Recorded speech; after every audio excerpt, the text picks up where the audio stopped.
We're going to head straight to Leeds now, because the bus that was torched last night amid violent protests is being removed. Yes, and Mark White is here in the studio with us, our Home and Security editor, of course. And Mark, the light of day and the destruction is left behind. We've spoken to a few guests today who have said there were no signs at all that there could be any issues like this, that there could be an eruption of violence in this way. I find that hard to believe. Well, I think there's certainly violence in that community in Hare Hills in Leeds. Whether it's worse than any other inner city area of the UK, I'm not so sure. But the trouble is, I mean, this was sparked from an incident in which social services were trying to take a group of children into care to safeguard them from a family. That family fought back, neighbours intervened.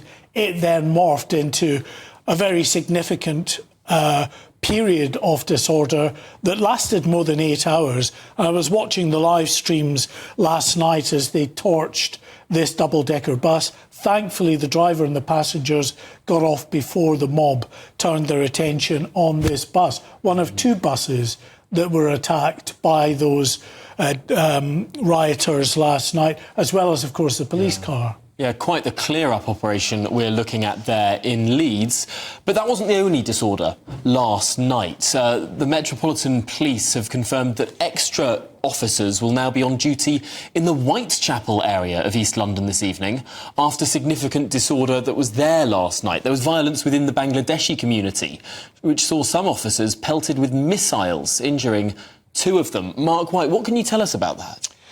Well, it's interesting, isn't it? Nigel Farage has had some criticism for posting on social media that the politics of South Asia are being played out on the streets of Leeds.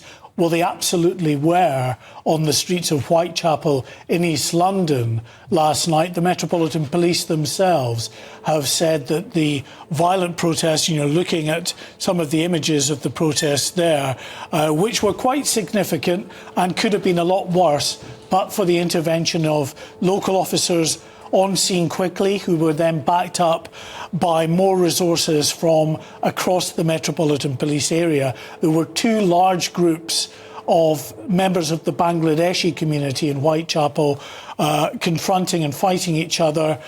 They were contained within a larger demonstration of several hundred people linked back to the deadly protests that have been happening over recent days in Bangladesh itself.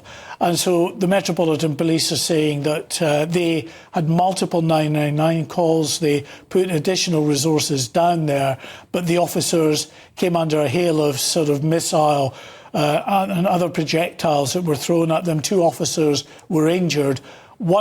Just one person was arrested. Not unusual in a public order situation like this. It's just often not practical for them to go in and start arresting people because they don't have the numbers to do that when you're dealing with a very significant crowd.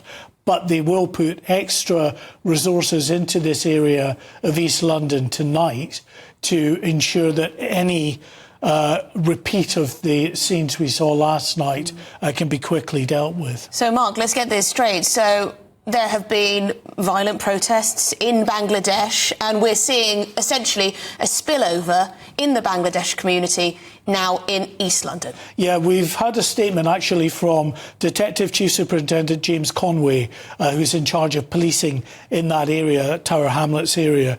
He said, "I'm grateful to the officers who bravely intervened without hesitation to restore order in a challenging situation." He said this was a serious incident, and had it not been for the decisive intervention of local officers and other Met colleagues, it could well have resulted in more serious injuries, further damage or worse. He said, "I recognise that events that take place in Bangladesh can have a significant impact on communities here in Tower Hamlets, but we cannot allow that strength of feeling to tip into threats, violence and disorder." So the Metropolitan Police, the senior commander, in no doubt it was linked back to the politics of the subcontinent playing out in the streets of East London. Very, very... What on earth are people trying to achieve? by going out onto the streets and being disorderly. It's not like the British government could do anything. It's not like it was the British police's fault, whatever has happened in Bangladesh.